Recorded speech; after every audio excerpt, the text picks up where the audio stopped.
Boa noite a todos, que Jesus nos envolva em clima de fraternidade e de paz, que possamos não só nos sentirmos reunidos, mas sobretudo unidos em torno dessa mensagem consoladora, desta mensagem que nos esclarece, nessa mensagem que nos motiva às transformações.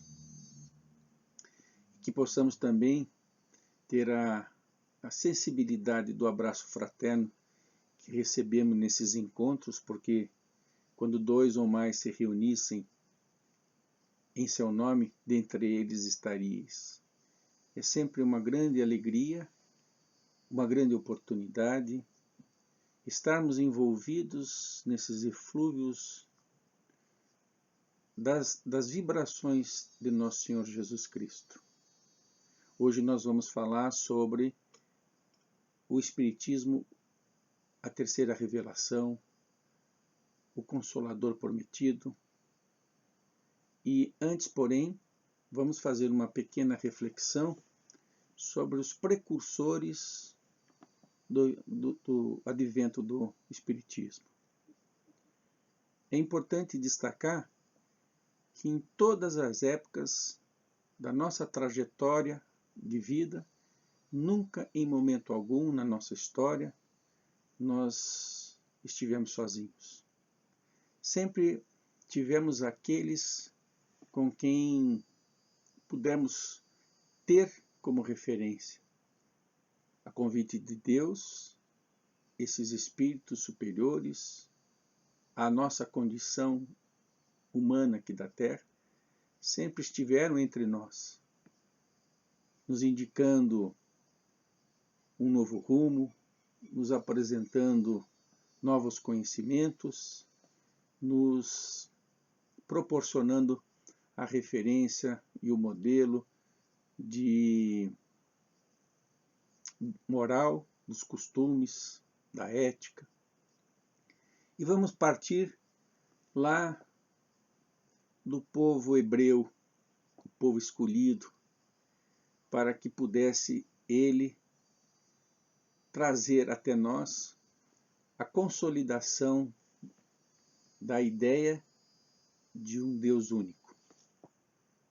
Lá com Moisés, quando ele foi resgatado pela filha de um faraó, no leito, que fora colocado no leito do rio Nilo, quando Tamíris o encontrou, cuidou do menino, que o segundo faraó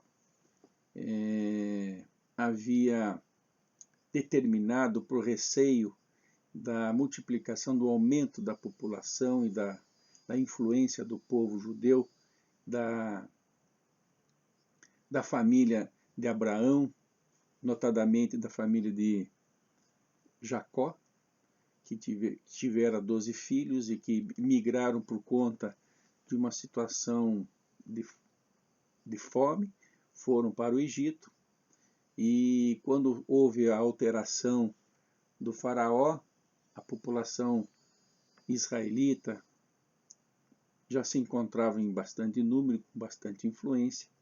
Então ele, com medo dessa influência, desse poder dos israelitas, do povo judeu, então determinou que os meninos fossem eliminados, e por conta dessa atrocidade, dessa decisão atroz, um menino fora colocado então no rio Nilo e encontrado pela filha do faraó que o cuidou. E ela então colocou o nome de Moisés, e Moisés então foi criado na realeza dos faraós. Com 40 anos, ele, observando também as arbitrariedades contra o povo judeu e se sentindo desconfortável ao ver a, a agressividade, e ele agride então um cidadão que cumpria as ordens dos faraós, e não se sabe se o matou, mas o agrediu, e for então jurado de morte. Ele foge e vai morar com um sacerdote que passa a casar-se com a filha desse sacerdote, depois vai para o deserto. E lá então ele recebe, perto do Monte Sinai, ele recebe então, pela sua mediunidade, a mensagem, os 10 mandamentos, o decálogo. Nesse decálogo estão inseridas, em essência, as leis divinas numa perspectiva muito variada, na perspectiva da relação humana, na perspectiva social, na perspectiva da natureza, na perspectiva econômica. Quer dizer, são os mandamentos que estão ali falando pela primeira vez das questões morais. Então é a primeira carta de direito que a humanidade recebe e que foi a base para o direito, o nosso direito romano, o nosso direito que até hoje nós temos nesse campo do conhecimento social do direito. E então a grande contribuição de Moisés foi a consolidação da ideia de um Deus único. Então, na lei mosaica tem 2 características. A lei de Deus, que é imutável, que estabelece então uma diretriz para o nosso comportamento, e a lei civil, que é uma lei que é mutável, mas que era para poder conter as ações do povo primitivo, do povo ignorante, não no sentido pejorativo, mas no sentido do desconhecimento, ainda do primarismo, onde a matéria ela se sobrepuja sobremaneira sobre as questões espirituais, porque nós temos 2 elementos gerais do universo, o elemento material e o espiritual, e nós precisamos, como espíritos, agir sobre a matéria para nos expressarmos na vida. E sempre teremos essa conexão entre o ser espiritual e o ser material. E os 2 evoluem. Como espírito nós evoluímos e o mundo material também evolui, a um ponto em que, nessa nossa trajetória até Deus, quando então seremos espíritos puros, nós teremos essa matéria num grau tão grande de quintessência, de sutilidade, que ela quase que irá se confundir com o elemento espiritual. Mas nós sempre a teremos. Então, mas enquanto nós estivermos num estado de natureza em que a matéria tem a predominância sobre o elemento espiritual e sobre os 2 elementos Deus, nós ainda vamos ter muitas aflições e dificuldades neste processo de aprendizado, que é necessário então ter essas referências, como iniciei, daqueles espíritos que já estão em condições superiores à nossa, nos apresentarem novos conhecimentos e, ao mesmo tempo, nos darem direcionadores de uma conduta que desenvolva o nosso campo moral, o nosso campo de comportamento. E isso aconteceu lá com Moisés. Moisés foi, então, o eleito por Deus para nos apresentar essa primeira grande mudança, estabelecendo um novo comportamento, um novo ponto de reflexão para a sociedade de então. Nas leis civis, ele conseguia conter, por uma questão de relação de causa e efeito, e aí uma relação muito ostensiva, porque apresentava um Deus vingativo, Se você fizer isso, você vai pagar. Então, a lei de Talião. Mas era um primeiro início que era necessário à época por conta dessa nossa ignorância, mas entre Moisés, isso aconteceu por volta de 1700 anos antes do advento do Cristo. Depois nós tivemos entre Moisés e o Cristo uma outra personalidade, outro espírito que teve um ponto importante na nossa preparação para recebermos o Evangelho de Jesus, que foi Sócrates. Sócrates, ele nos apresenta uma nova forma de pensar no campo filosófico. Por isso que se diz que os pré-socráticos e depois de Sócrates. Então, ele também foi um divisor de referencial na forma de pensar, na forma de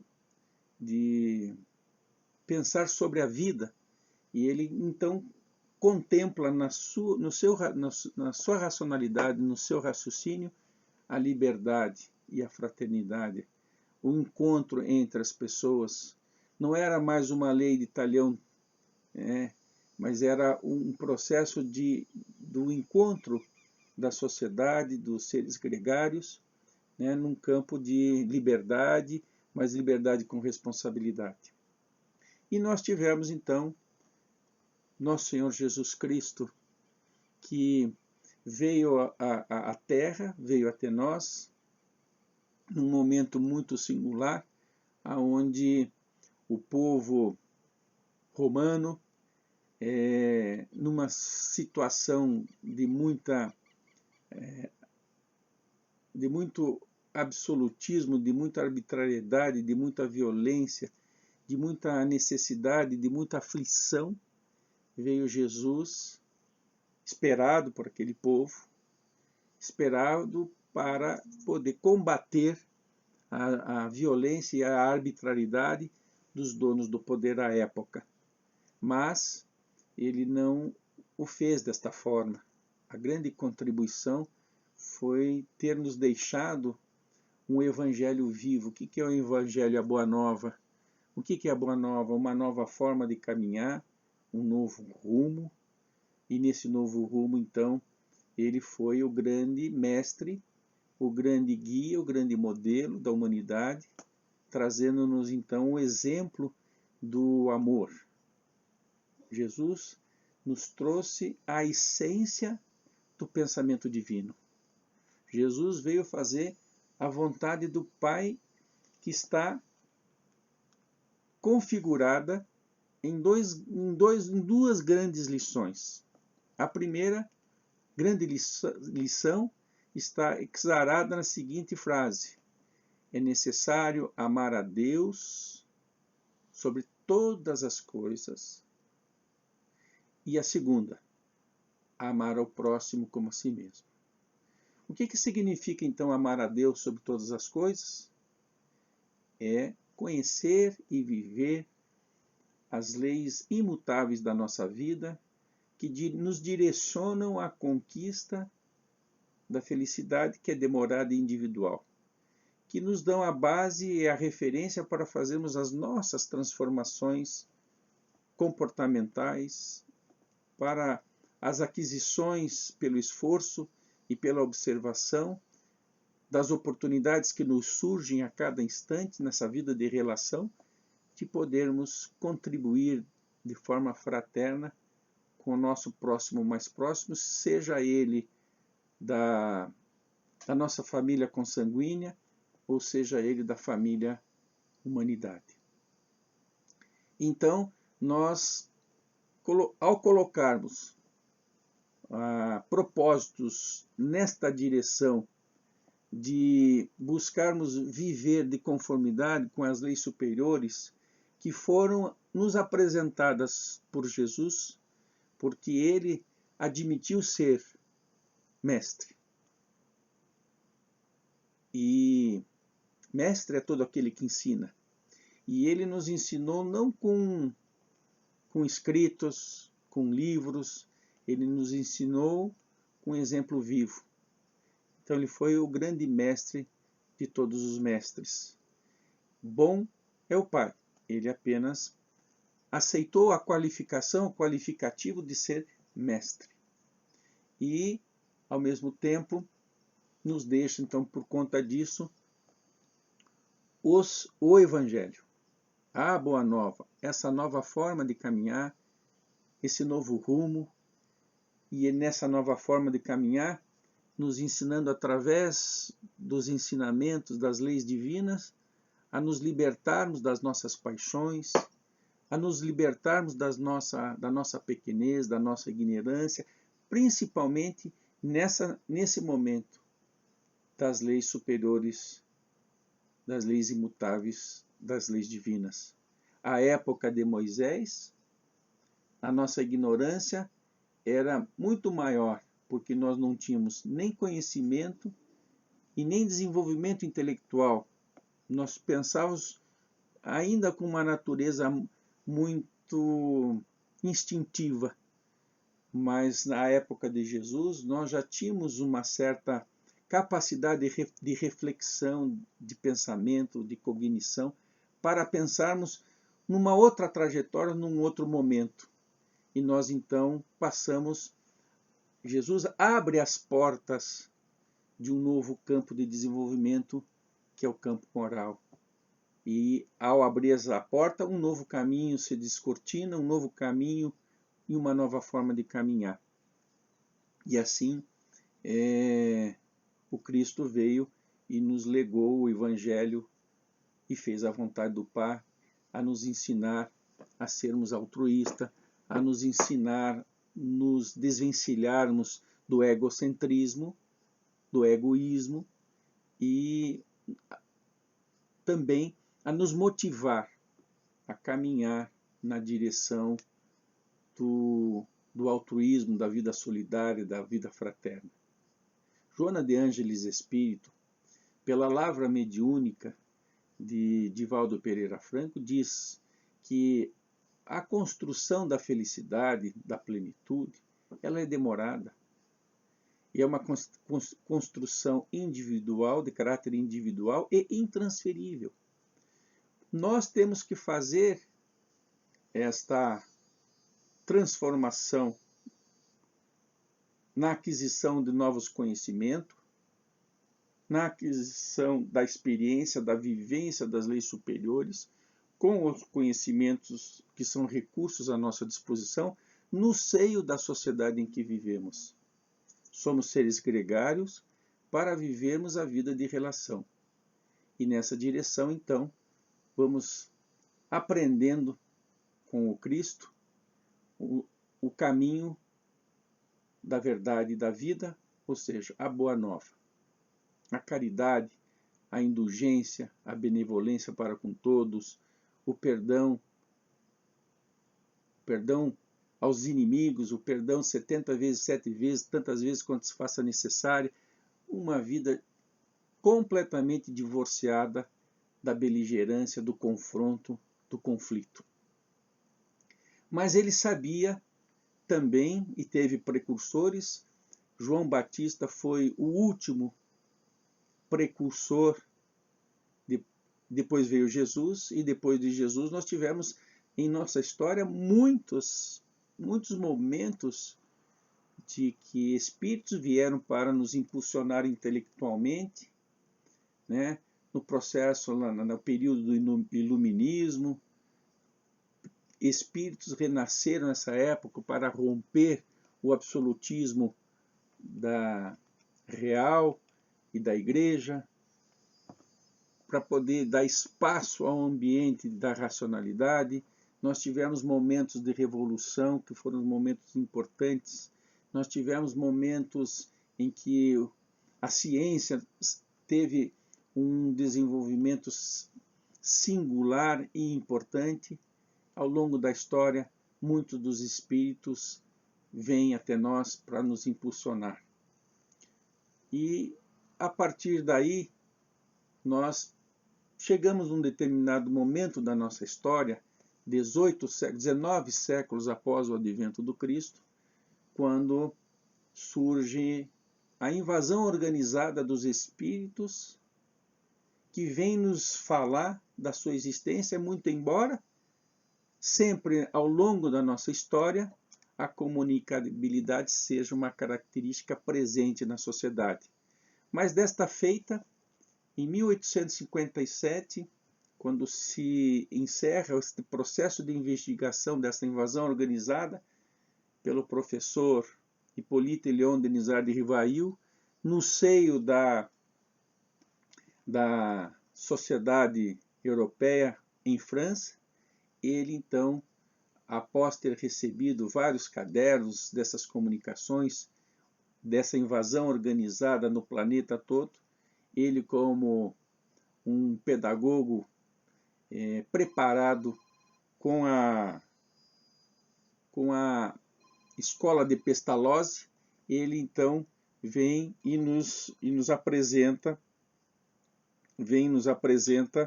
a condição de entender como que deveria ser a relação humana, mesmo tendo como bagagem espiritual a sua participação ao longo das reencarnações na seara do Cristo.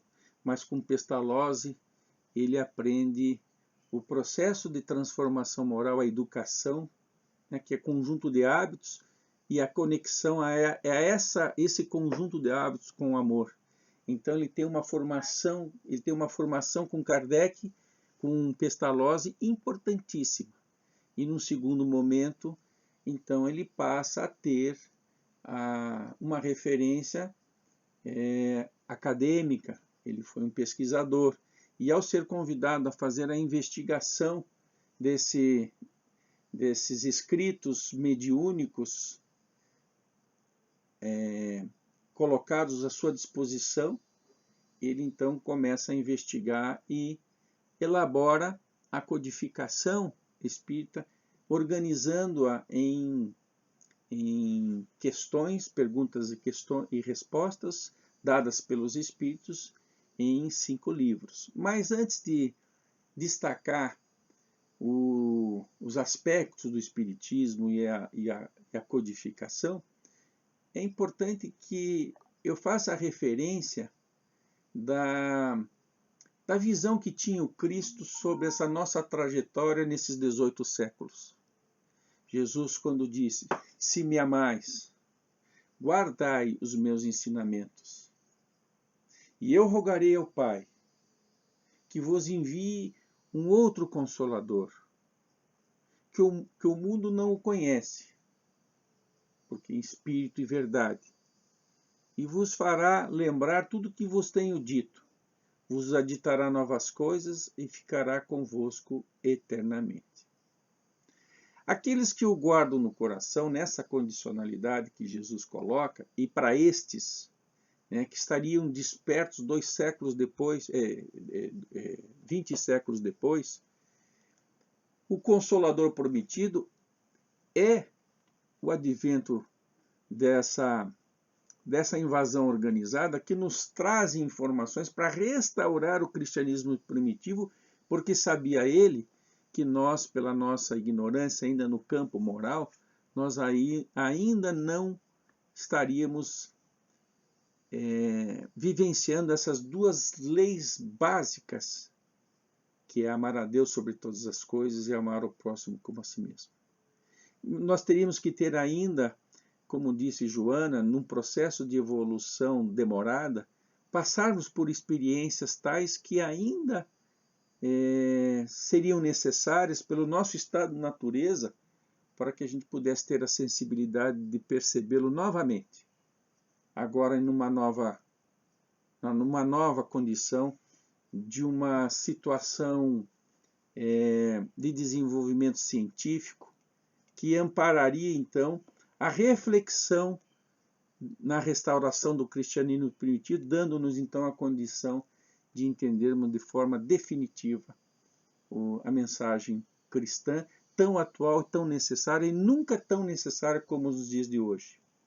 E assim o fez, Kardec. Ele, ao compilar essas informações do mundo espiritual, ele trouxe à tona de volta, restaurou a base cristã lá da época do Cristo, numa linguagem não diferente, mas numa linguagem adequada ao nosso conhecimento presente.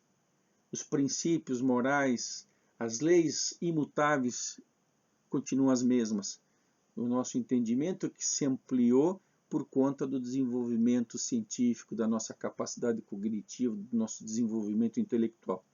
E quando diz que enviaria um outro Consolador, implicitamente ele estava dizendo que nós estaríamos ainda em aflição, porque quem precisa de consolo são os aflitos. E por que hoje, na maioria da nossa sociedade, nos dias atuais, na sociedade moderna, nós somos aflitos? Nós somos aflitos porque ainda nós não aprendemos a viver a fraternidade, nós não aprendemos a viver a solidariedade, nós não aprendemos a nos encontrar como irmãos. E aí as diferenças sociais ficam mais superlativas porque o egoísmo ainda está muito presente na nossa característica comportamental. E o materialismo ainda está em primeiro plano. O materialismo ainda está como a referência do nosso viver, da nossa felicidade, que é um engodo. A felicidade não está nas coisas. As coisas devem ser utilizadas para que a gente possa aproveitar o aprendizado necessário que cada etapa de cada vida nos confere. Entretanto, ainda nós estamos num estado de natureza muito materializado, sob o campo da matéria, sobrepondo-se ao campo espiritual.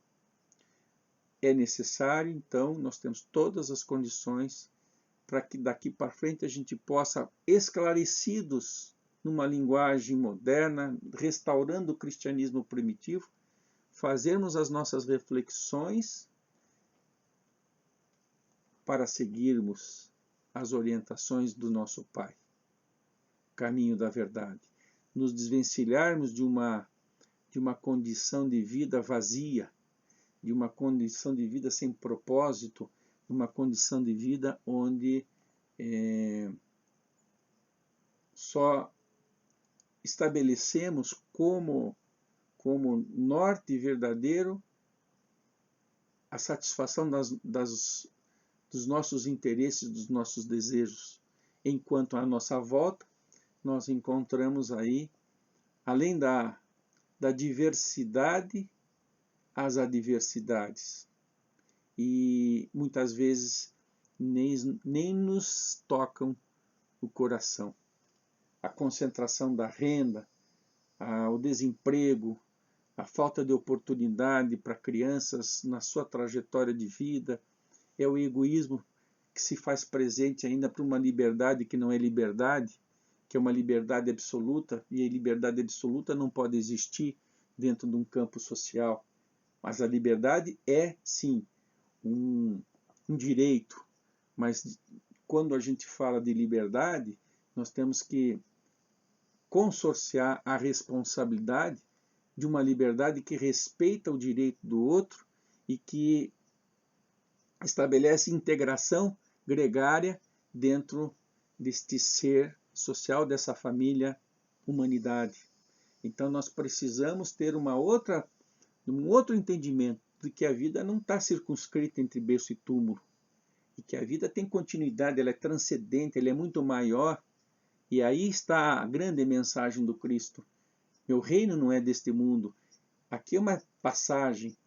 Então, na doutrina espírita, nós temos aí essas referências que retornam na sua base primitiva, que são os pilares de uma vida possível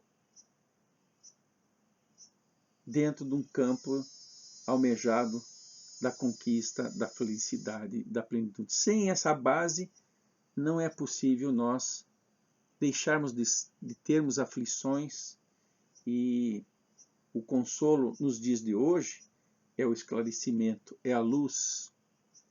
Conhecereis a verdade, e a verdade vos libertará. Libertará do quê? Do nosso estado de natureza, ainda materialista, ainda equivocado, das nossas ilusões, das nossas paixões, que são ervas daninhas do nosso comportamento, que essas paixões e as ilusões nos levam a um comportamento que não nos agrega valor espiritual, que não nos agrega desenvolvimento das potencialidades que já trazemos desde a nossa criação.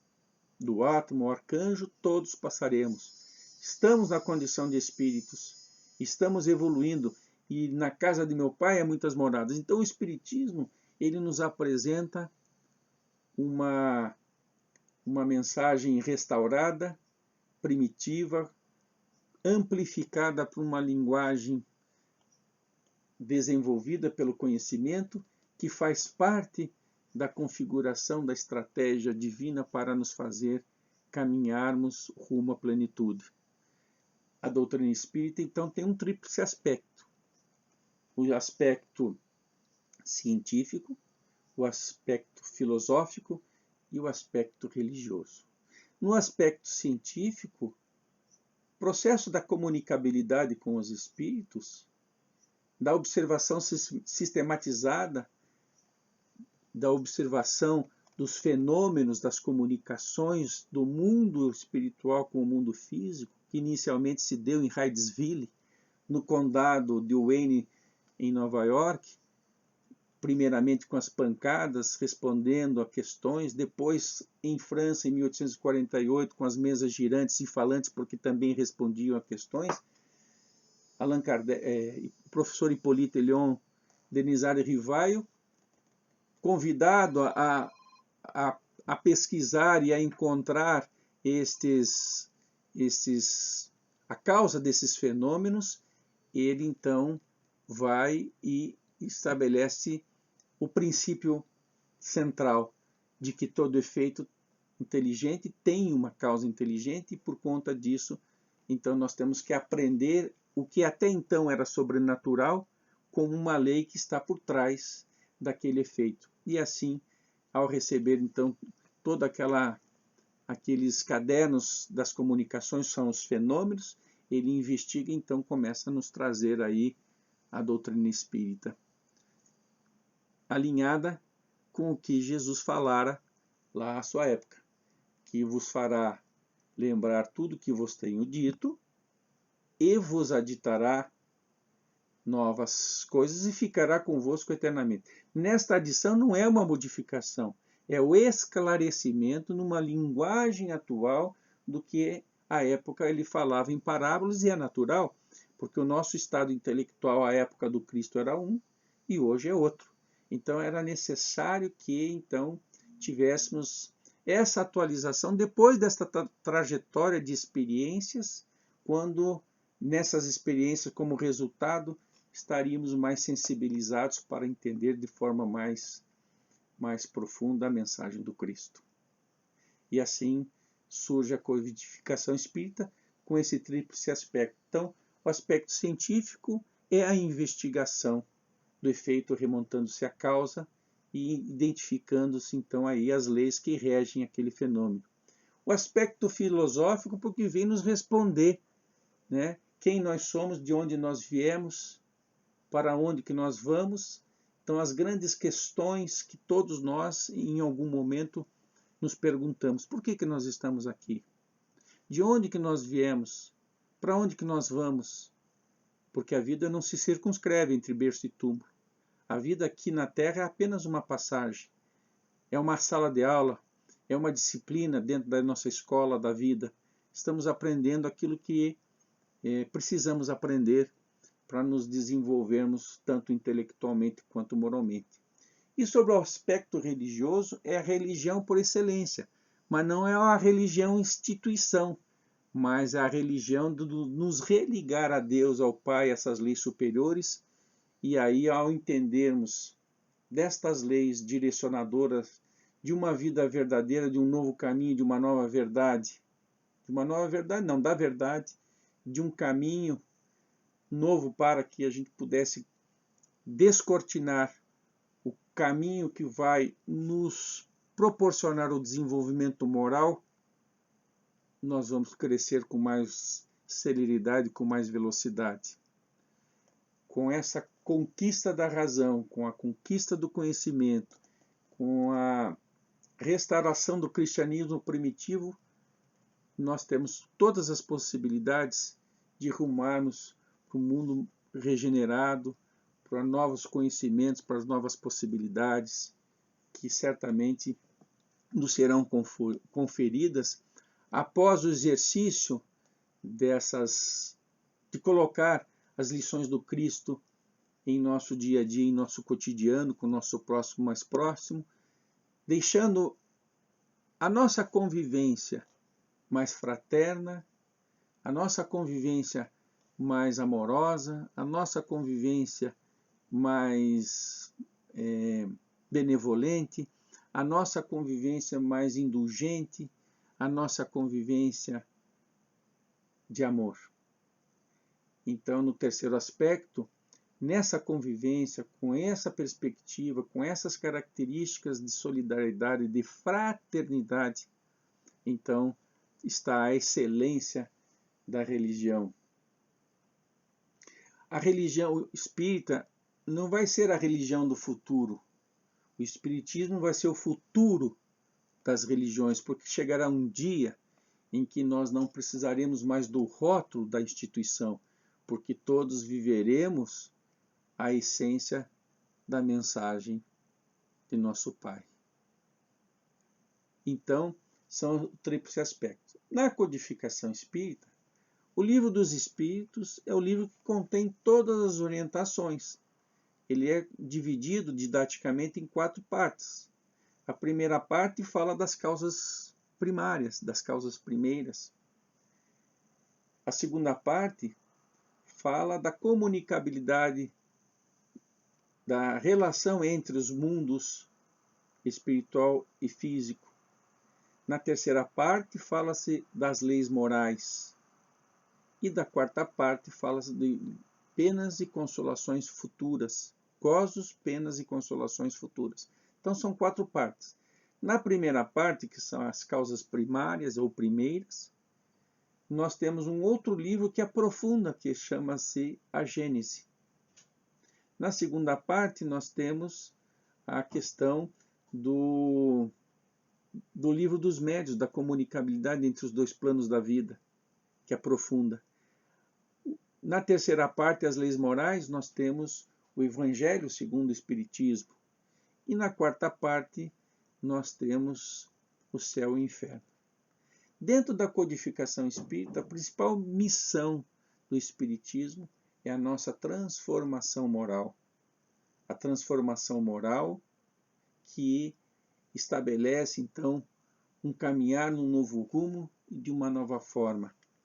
Nessa transformação moral, ela se dá por essas explicações, por esta revivescência do cristianismo primitivo, e esses espíritos que vieram de forma organizada se apresentar, cumprindo a promessa do Cristo, ficarão conosco eternamente. Essa capacidade de nos comunicarmos, de ter um mundo só, uma vida só, não dividida em 2 planos, mas a interação entre o plano espiritual e o plano físico vai ser uma realidade logo, logo, porque a mediunidade, num grau qualquer, todos a temos, mas de uma forma específica, alguns a têm de forma patente e explícita.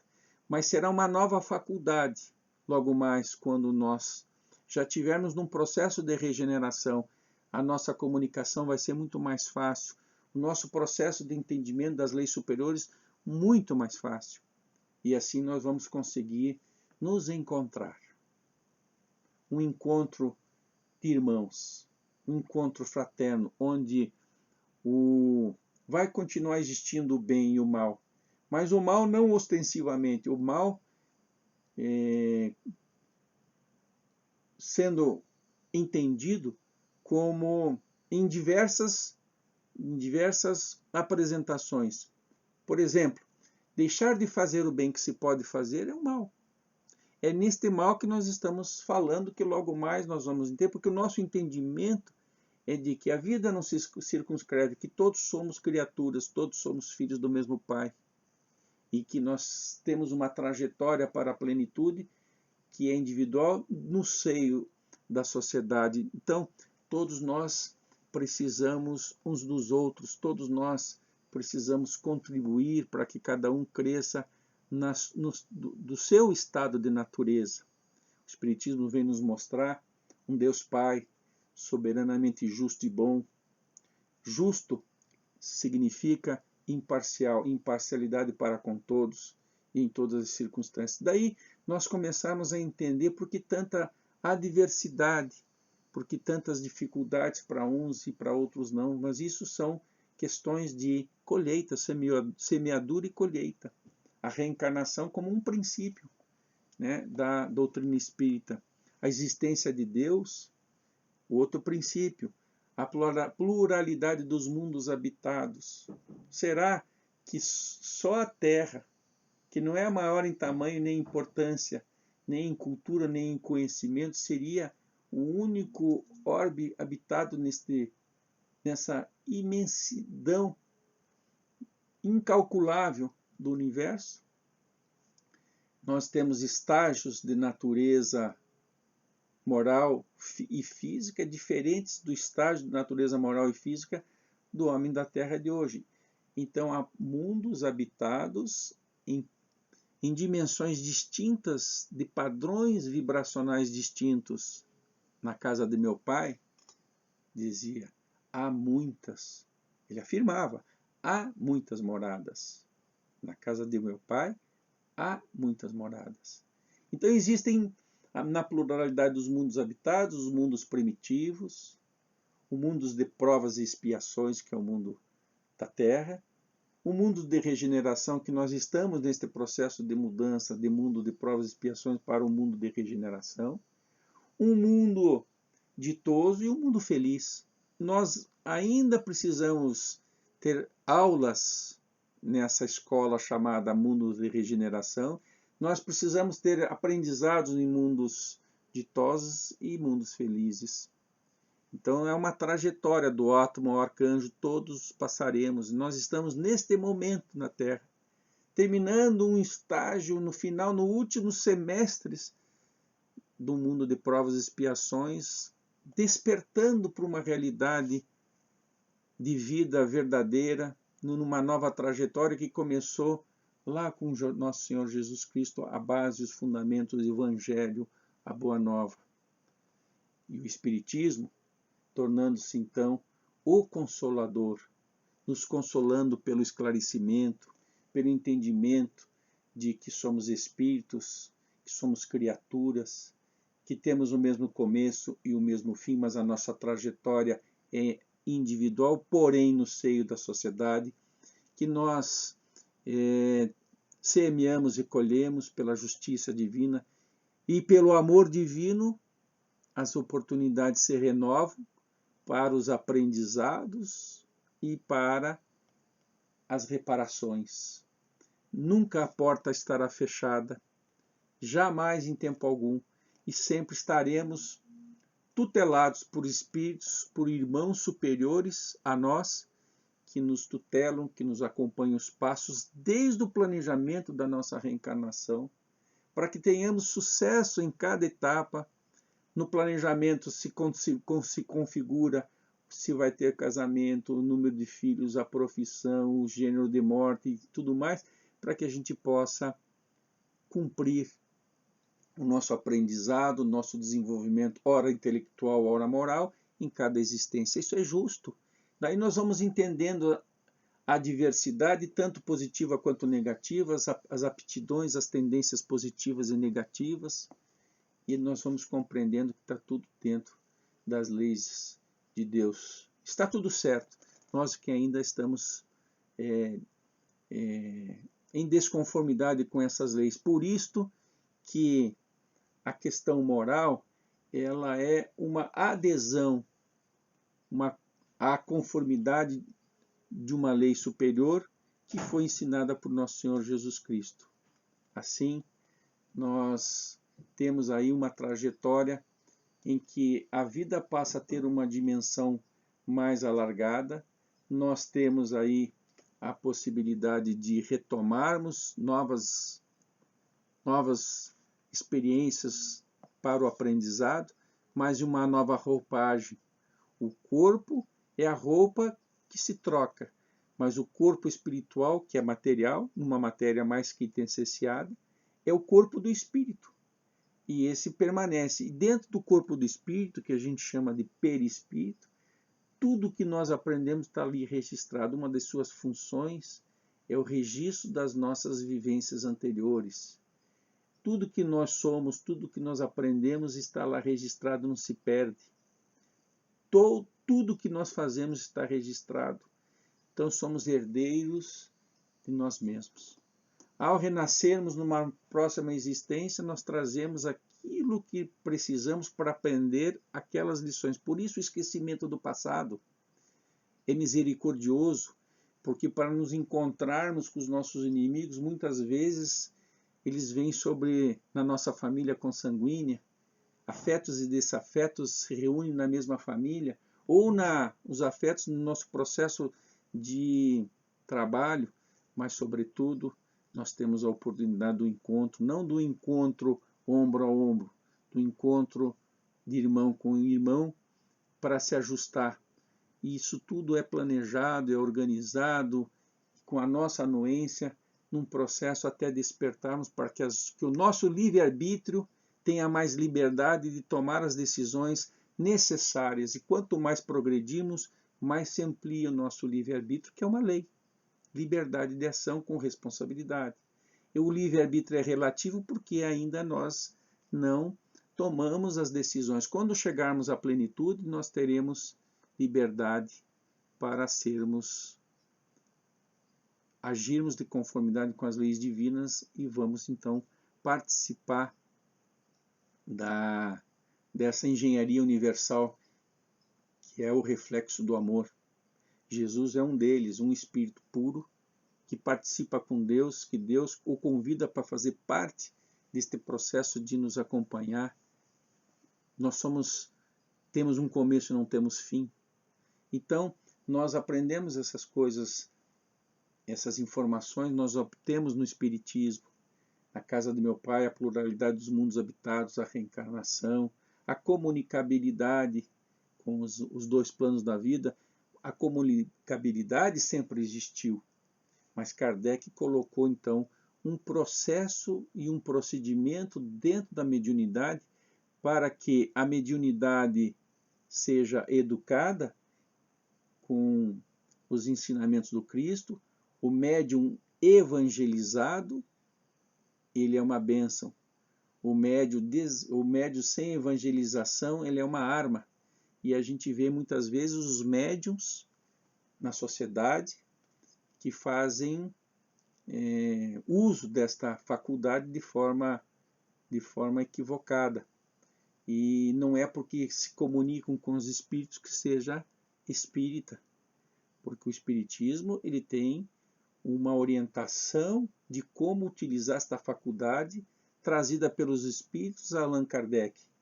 Então, o médium espírita é aquele que tem a faculdade expressa, mas que busca estudar e viver a mensagem do Cristo. Ele passa, então, a ser um agente do Evangelho que intercambia e, além de auxiliar os espíritos que estão no mundo espiritual, no seu estado de natureza, ele também recebe dos espíritos superiores informações a nos aditar nesta lavra mediúnica desses médiuns que nos brindam com tantas informações, inclusive com as informações atuais sobre a nossa pandemia.